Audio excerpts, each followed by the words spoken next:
Olá, muito boa tarde. Eu sou Regiane Bispo, sou licenciada em Educação, faço mestrado também em Educação aqui na Universidade do Minho e sou uma colaboradora do projeto Mundo Somos Nós. Deixa a minha colega se apresentar.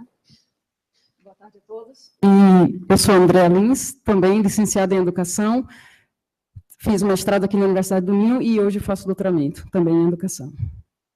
Bom, nós agradecemos muito, o convite para estar apresentando aqui o projeto. Estamos em nome da Ivone Apolinário, que é uma das fundadoras do projeto Mundo Somos Nós, e vamos apresentar aqui nossa metodologia, nosso dia a dia. Então, o Mundo Somos Nós é um projeto experimental que promove a educação do ser humano como um todo, não é? Foi pensado em criar um espaço, claro, acolhedor, onde as crianças pudessem se sentir seguras e respeitadas, e onde pudesse permitir que elas desenvolvessem independência com responsabilidade, não é? Eu não estou vendo direito. Ok. Onde pudéssemos proporcionar um espaço onde elas, pudessem despertar a inteligência, o desenvolvimento, com segurança, claro, com respeito. Foi uma palavra muito falada aqui pelas pessoas anteriores, e é importante. E mesmo agora, no intervalo, falava com uma outra pessoa, né, sobre essa questão de respeito na educação, como é importante a figura do professor. Né? Então, lá tentamos fazer isso. E a intenção é essa: juntar crianças e adultos para descobrir o significado da vida a partir de si mesma e de sua motivação para lidar de modo consciente com os desafios da vida. E como surgiu? O projeto surgiu a partir do descontentamento de um grupo de pessoas portuguesas, moradoras aqui de Braga e arredores, em relação ao ensino tradicional, insatisfeitas, ainda com filhos muito pequenos. Foi uma ideia que surgiu em 2010, mas que ainda não dava para colocar em prática por causa porque ainda não tinha uma sede própria, né? Ainda não tinha um local, ainda não tem. Mas a questão é que, em 2013, estes filhos já estavam em idade escolar e precisavam de um sentido, de uma atitude nesse sentido. Então, eles começaram a colocar o projeto em prática. Inicialmente, aconteceu em Braga, depois foi para a aldeia de Santa Lucrécia, e hoje ela funciona no Mosteiro de Tibanhas, dentro do mosteiro. É uma experiência. Sobre a filosofia, a nossa filosofia educativa é aquela que não tem nenhum método específico, ou seja, a gente tem algumas inspirações, que a gente utiliza em sala, mas a gente trabalha muito com a experiência dos educadores, e que é o que é mais importante para a gente, o que a gente utiliza mesmo como base. Então, a gente diz aqui, é criativa no dia a dia, que é presente e atenta a cada criança, e mais do que a criança que é atenta a si mesma, pois o mundo somos nós, e o que somos interiormente vai refletir exteriormente. Bem, claro que quem parte para algum objetivo, para alguma missão, parte de algum ponto, ou de alguns pontos. Então, temos aqui alguns métodos que inspiraram o projeto Mundo Somos Nós. Pode falar, gente. Utilizamos diariamente as ferramentas Montessori, que tem a base na autonomia, na liberdade, respeitando também o desenvolvimento natural das crianças. Nessa parte, especificamente, sou eu que trabalho, porque, na altura, quando eu fui convidada a ser voluntária no projeto, foi justamente para entrar com a questão dos instrumentos, para trabalhar com os meninos na atividade, que eles percebessem, de alguma forma, que aquele instrumento vai levar da prática para o abstrato, porque, geralmente, por exemplo, a pedagogia Montessori é muito trabalhada na matemática, principalmente. Então, a gente foca no que a criança perceba a partir daquele instrumento, e a gente tem lá disponível no Mundo Somos Nós os instrumentos para trabalho da pedagogia Montessori, e a partir desses instrumentos, que eles veem como jogos, na verdade, eles percebem aquilo como jogo, e é muito mais fácil trabalhar, porque eles têm o interesse pelas pecinhas de trabalho, e ali eles percebem a matemática de uma maneira que, para eles, é muito mais prática do que abstrata, e, por fim, chegam no que é o objetivo, que é a aprendizagem, não é? Um outro conceito que o projeto trabalha é com o conceito de escolas nas florestas, né? Então, quem começou isso tudo foi a Ela Flatal, que é uma dinamarquesa, que, pronto, resolveu levar as crianças para a floresta todos os dias, porque via lá algum significado, algum sentido para integrar, para completar essa missão, que é trabalhar com crianças que estão nessa fase de desenvolvimento. Então, lá, fizemos isso. Em Braga, havia, assim, um contato direto com a natureza. Quando fomos para a aldeia de Santa Lucrécia, foi maravilhoso, porque tinha lá, no fundo, uma mata imensa, e ali aproveitamos muitas coisas. E hoje, em Mosteiro de Tibães também, igual, tem lá atrás um espaço fantástico, onde as crianças, elas exploram bastante, e lá aproveitamos cada momento, naturalmente, da fala que surge, né, da fala das crianças, para trabalhar ali já vários conteúdos, mas tudo muito naturalmente, aproveitando mesmo questões a partir da fala de cada uma delas, né? Também já parecido com a escola Waldorf, sobre as escolas democráticas do Pacheco, né, onde as crianças têm elas partimos, a partir dela, essa questão da democratização, no sentido de elas decidirem coisas, delas escolherem coisas, de partir dela o interesse, olha, hoje eu gostaria de trabalhar assim, de elas tentarem se organizar a partir do próprio interesse delas, e não como já conhecemos e sabemos que não funciona quando nós já chegamos com um programa já pronto, né? Tentamos fazer diferente. Temos aqui também a filosofia educativa de Ivane, sobre o respeito pela escolha das crianças, regras e limites. A Ivana, né, que ela fundou uma escola no Brasil chamada Escola Inquiri, que é muito focada também na autonomia da criança, segue essas mesmas metodologias, mas é mais focada no infanto juvenil e na autonomia desse crescimento. O Jasper Jul, que é sobre o novo paradigma de ver a criança e as maneiras pelas quais tentamos apoiar o seu desenvolvimento e socialização. A pedagogia simbólica junguiana, que é uma coisa assim, também muito interessante, porque ele fala muito dessa pedagogia através da percepção dos símbolos, que é o que, às vezes, deixa passar, muito professor deixa passar e não fica atento a isso, né? Às vezes porque tem muita criança na sala, às vezes porque foi quem que fez foi a Filipa que fez o relaxamento? Pronto. Às vezes por causa disso, né, não faz um relaxamento para limpar a mente, para ir com a mente limpa, trabalhar com aquelas crianças, então não enxerga os sinais, e a criança, ela dá sinais o tempo inteiro de tanto suas necessidades, assim, de suas insatisfações, em relação a tudo. Nós temos que estar atentos. E só vamos perceber estes sinais, que, no caso, o Carlos Byington chama de símbolos, se estivermos atentos. Então, uma criança que está sentada na classe, sei lá, que faz uma bolinha de papel e joga no cesto, e de propósito erra, porque ele queria errar mesmo, para quê? Para levantar e ir buscar, um professor pode dizer que aquele menino é inquieto, mas, na verdade, a leitura pode ser outra, né? Ele está ali sentado há tanto tempo que ele inventa alguma coisa para levantar, para movimentar aquele corpo, e o professor, às vezes, não sabe ler esses sinais, né? E ele fala que, o próprio autor fala que, às vezes, que usar a mão apenas para escrever é como se castrasse a mão dos alunos, porque aquela mão tem a habilidade para fazer tanta coisa, né? E, de repente, deixamos a criança, o jovem, naquela situação, 4 horas apenas usando a mão para escrever. Escrever, copiar, e aquilo não tem sentido. Não é?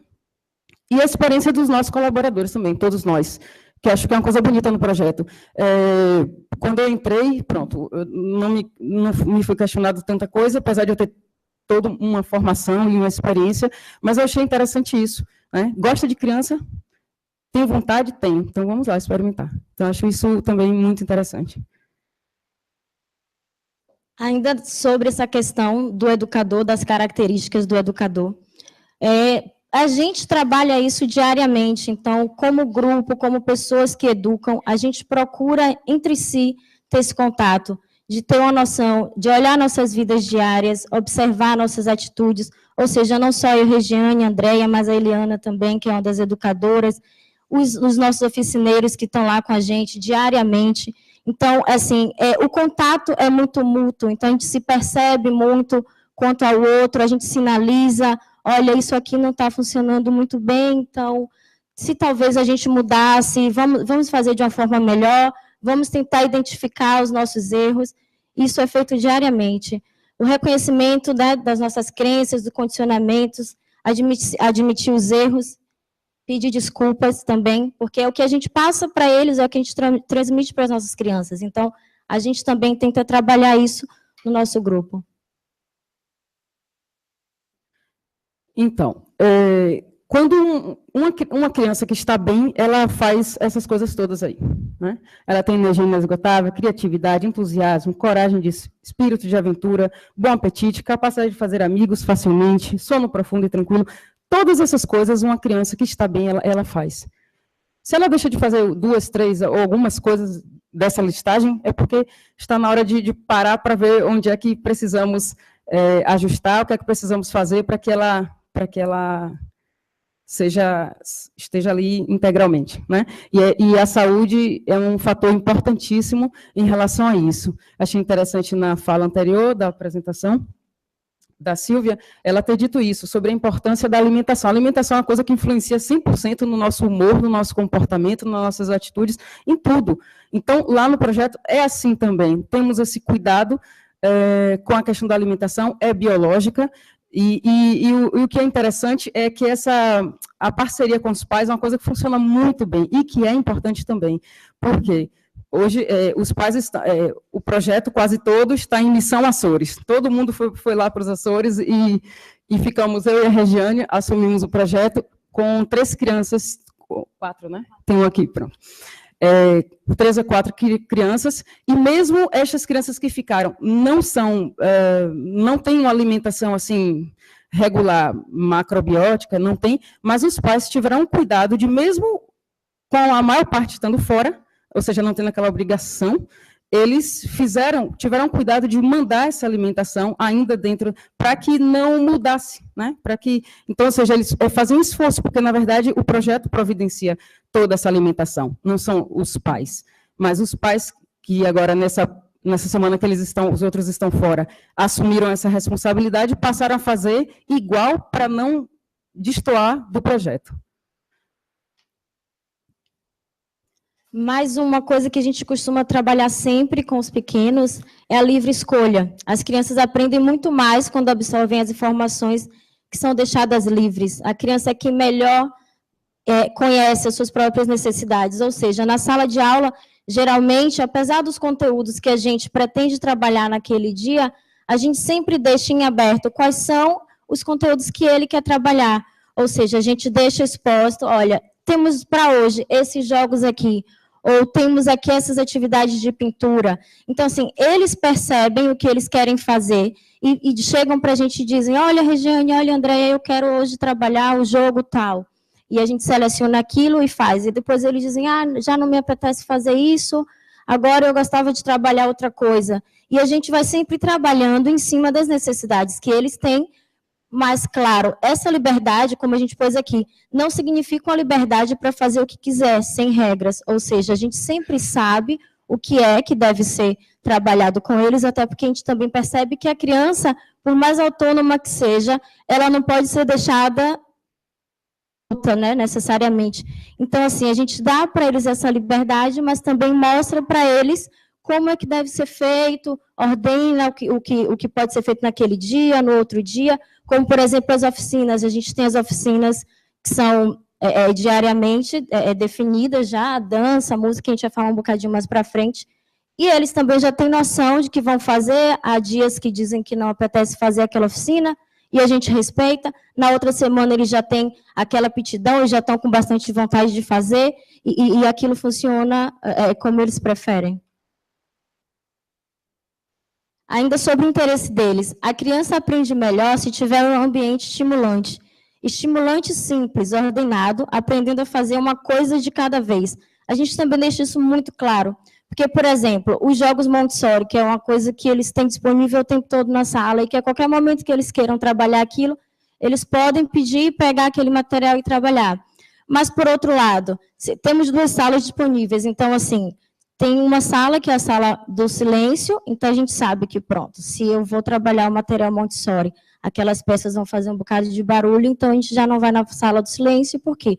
Vão ter outras crianças lá fazendo leitura, aprendendo a escrever, ou coisas que dependem um bocado mais do silêncio. Então, eles já têm essa noção de espaço, de que naquele momento eles podem fazer, naquela outra sala já não necessariamente.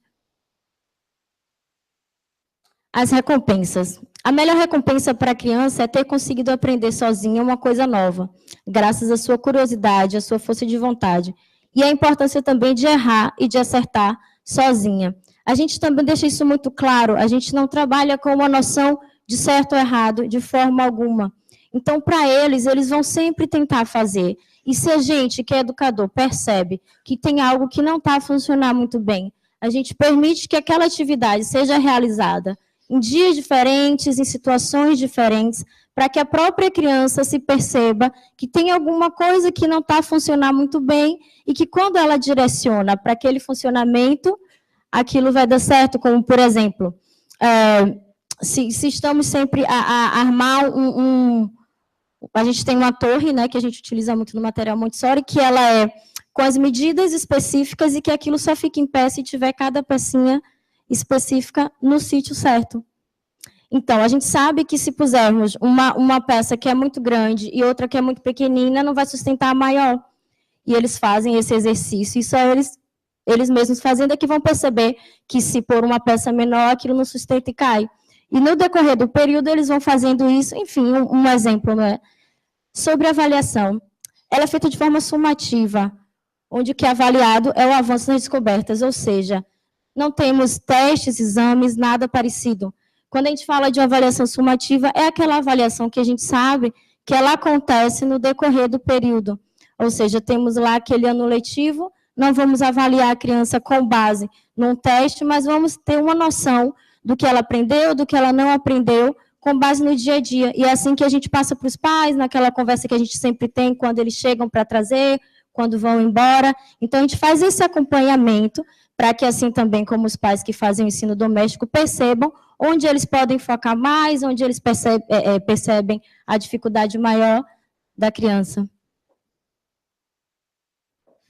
E temos lá também, claro, algumas atividades práticas, né? São as atividades do dia a dia que ajudam a criança a desenvolver melhor os sentidos, olfato, visão, tato, tudo, né? Quando estão realizando aquelas atividades que são essenciais também para aprender a ordem, concentração e independência. E é importante deixar a criança ajudar em casa, né? Deixar as crianças ajudarem a limpar em casa, cozinhar, cuidar da horta, costurar, pôr um botão numa camisa, atividades assim, porque a gente às vezes fala que uma criança, às vezes não tem a coordenação motora fina, mas nós também podíamos aproveitar muitas situações em casa corriqueira, que a criança realmente podia ajudar e desenvolver, nós ajudarmos como pais, a melhorar, a que a criança melhorasse naquilo, e de repente deixamos passar, talvez por receio de ela se machucar ou ter alguma coisa assim. Mas aí eles fazem, por exemplo, né, atividades assim, práticas, né, e também em relação à questão da organização da sala, que a gente vai ver mais para frente um pouco. Aqui também tem a questão das crianças as crianças de diferentes idades ficam no mesmo grupo, não existe aquela separação, né, crianças de 7 aqui, só somos no total 15, né? Somos só 15 e nos organizamos dentro daquelas atividades que são comuns e de interesse comuns, né? Então, a criança, como foi falado por Silvia, né, da importância da criança maior ajudar a menor, né? A maior sempre desperta uma curiosidade em relação à criança menor, fica curiosa, né, sobre o que a maior está fazendo e quer aprender, quer fazer também, e, por sua vez, aquela que aprende ensina a outra que é menor, isso é interessante. E coisas até que a gente pensa que eles nem vão usar, e ideias que surgem assim, naturalmente, e que talvez a gente nem perceba naquele momento a importância daquilo. Eu lembro que uma das crianças, ela adora desenhar, e ela desenha realmente muito bem. Então, ela fez um manual, como desenhar gatos. Então, ela pôs ali uma coisinha assim, primeiro passo, aí na outra folha, segundo passo, desenhou outra parte, terceiro passo, o rabinho. Tá, guardou na pasta dela. E depois nem mostrou às crianças, claro, algumas viram. Um mês depois, mais ou menos, tinha uma outra criança que escreveu uma história e ficou sobre gatos e não sabia como fazer. E ele disse assim, já sei, vou lá na pasta da minha colega, que ela fez lá um manual de como desenhar gatos. E pegou naquilo e fez o gato certinho. Então, assim, pronto, usou aquilo. Então, coisas que surgem que a gente, às vezes, não entende no momento, mas... E isso vale para tudo, para cada coisa que eles fazem. Por isso que cada coisa que a criança faz, ou cada desejo, a gente tem que respeitar e valorizar. Porque pode não servir naquele momento, ou não é claro o objetivo, mas lá na frente nós vamos entender tudo. E aqui tem o papel do educador, que também é uma coisa, muito que é importante, que é ajudar a criança a descobrir seu talento, e para isso nós temos que estar atentos a nós mesmos, né? Para ajudar essa criança a conhecer, se conhecerem melhor, né? Então, não temos como ajudar se não trabalharmos nós mesmos, né? Ninguém dá o que não tem, é difícil, pelo menos é difícil. Então, temos aí essa caminhada. E facilitar e guiar a criança no seu processo de aprendizagem. Ainda sobre a independência e a autodisciplina, a gente fala aqui do encorajamento, né, para as crianças desenvolverem as atividades de uma forma bem prática. A gente deixa para eles tudo muito claro no dia a dia. Por exemplo, sabemos que quando chegamos ao mosteiro, onde funcionam as atividades, vamos primeiro na salinha, trocar os sapatos, porque temos que tirar os casacos, sapatos, pôr as pantufas e ir para a sala. Então, eles já têm essa noção, até mesmo quando chegam um bocado atrasado e que tem que ir já para a sala, não precisa mais ninguém dizer, olha, temos que passar, tirar as pantufas, trocar as pantufas, ir para a sala. Na hora do lanche, a mesma coisa, já sabemos que temos que ir todos, porque fazemos um caminho pela floresta para o almoço é na área externa do mosteiro, então já se sabe que vão pôr as galochas, os casacos, no retorno também. Então, assim, eles trabalham entre si o desenvolvimento autônomo. Eles percebem isso no dia a dia, inclusive aprendem um bocado com os erros, porque os que são menores, que às vezes esquecem, sempre tem um ou outro que esquece, esqueci hoje de trocar o sapato, aí chega na sala e se lembra, estou de sapatos, não posso entrar, tenho que trocar as pantufas. Volta lá e faz isso. Sobre também a independência nos conteúdos. Tem crianças que gostam mais de leitura, tem crianças que gostam mais de desenhos, a gente não priva disso. A gente deixa bem claro para eles que, assim, como a Andrea deu exemplo de uma das alunas que gosta muito de desenhar, e tem vezes que realmente, mesmo no momento dos conteúdos, ela quer apenas desenhar. Então, o que a gente faz? A gente tenta utilizar, de alguma forma, com aquele desenho, chegar no que a gente pretende. Pronto, então vamos escrever uma história, e no final dessa história você vai ilustrar a história toda.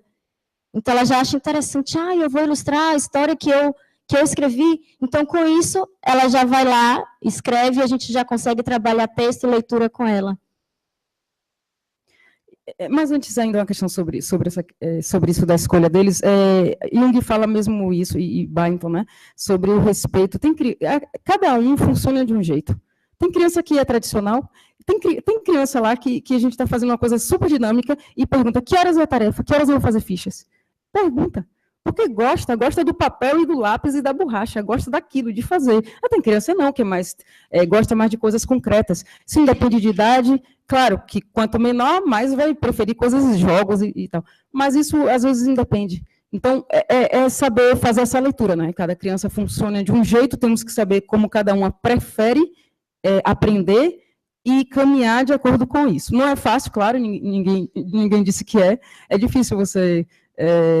tem uma sala com 15, parece pouco, não é? Se olharmos para trás, para o ensino tradicional, onde eu já dei aula, por exemplo, uma turma de 30 alunos, 30 crianças, né? Você não pode atender cada um em sua especificidade, até porque a escola tinha um modelo, era diferente. Mas é difícil. Mas essa não, temos que atender à necessidade de cada um. Claro que há momentos que estão juntos todos, mas há momentos que não. É fazer essa leitura, respeitar, senão aquilo não vai ter significado para ela. Vamos estar aí tentando fazer coisas e não vão adiantar. Bom, sobre as atividades diárias, temos as oficinas, E as atividades. Durante a manhã, existe uma rotina, né? Então, durante a manhã, temos a caminhada na floresta todos os dias, independe se chove, ou se está nevando, sol, não importa, temos lá todo o equipamento para qualquer situação, só não para granizo ainda, né? Mas se tiver granizo já não dá para ir, mas pronto. Mas temos, fora isso, temos tudo mesmo. Então, vamos fazer aquela caminhada. A caminhada na ida, eles vão correndo, pulando, saltitando, conversando, cantando, fazem um monte de coisas, exploram bastante. A volta é em silêncio. A volta eles vêm mais para pensar, para refletir um pouquinho, para admirar o canto dos pássaros. Lá em Tibães tem muito pássaro. Então, isso é interessante. Às terças-feiras temos o Chikun, então eles vão até um determinado ponto da floresta, para lá tudo e vão lá, fazemos o Chikun. Na volta, tem uma roda, e nessa roda, a roda ela acontece todo dia. De terça a sexta, ela é mais rápida, mas na segunda-feira ela demora mais um pouco, porque eles vêm do fim de semana, tem coisas para contar, para falar, tem questões, situações assim. Então, fazemos uma roda, eles conversam, se tem alguma coisa. Fizemos umas fichinhas com base para que eles ficassem mais à vontade. Ok. Então, eles têm que tirar na fichinha uma palavra, às vezes palavras são várias palavras de sentimentos que eles mesmos foram dando, né? Amor, raiva, mágoa. Então, cada um, alegria, felicidade. Então, a depender do que eles tiram, eles têm que dizer o que é que o faz sentir magoado, alegre, ou seja lá. E isso faz com que eles falem bastante e tirem daqui de dentro aquilo que é mais urgente, não é?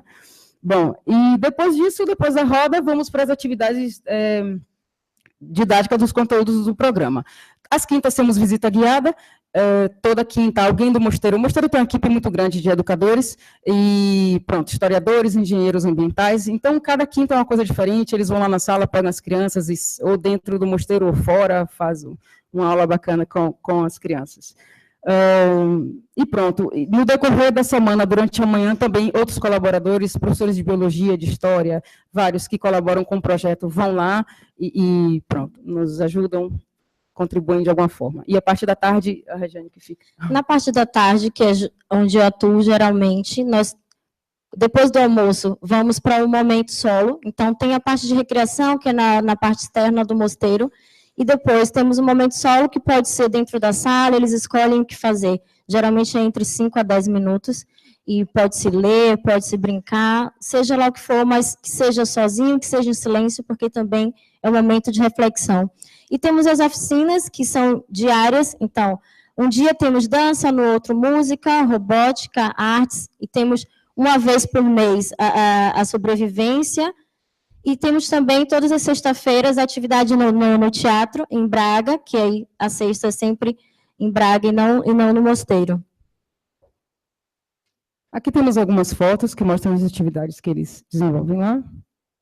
Sobrevivência, pronto, algumas experiências que acontecem durante a semana. A escalada. Eles fizeram um curta, viu? Um curta, não sei se vocês já viram, se já foi apresentado em edições anteriores, alguma coisa. Não? O nome é A Rainha Japonesa. Se vocês forem lá no YouTube e colocarem, tem lá um curta bem interessante. Então, o figurino, aí, essa é um cenário desse curta. Tinha lá uma bruxa, um jardineiro, uma rainha japonesa. E é isso. Pronto. Temos aqui os contatos, não é? Então, queremos também convidar, a gente tem um projeto que, na verdade, foi como começou o projeto, foi com um festival, um festival que foi no mosteiro, logo no começo, 2013, André? 2013. E esse ano ele vai acontecer nos dias 13 e 14 de maio. Então, no site vocês conseguem ter mais informação sobre o festival também. E quem também quiser, pais, quiserem conhecer mais sobre o projeto, na primeira quinta-feira de cada mês, a gente tem o dia aberto. Então, sempre às 14h, da primeira quinta-feira do mês, nós recebemos os pais ou crianças também que queiram conhecer o espaço, ver um bocado da rotina, e podem já entrar em contato com a gente também, caso queiram participar. E é isso. Muito obrigada. Obrigada a todos.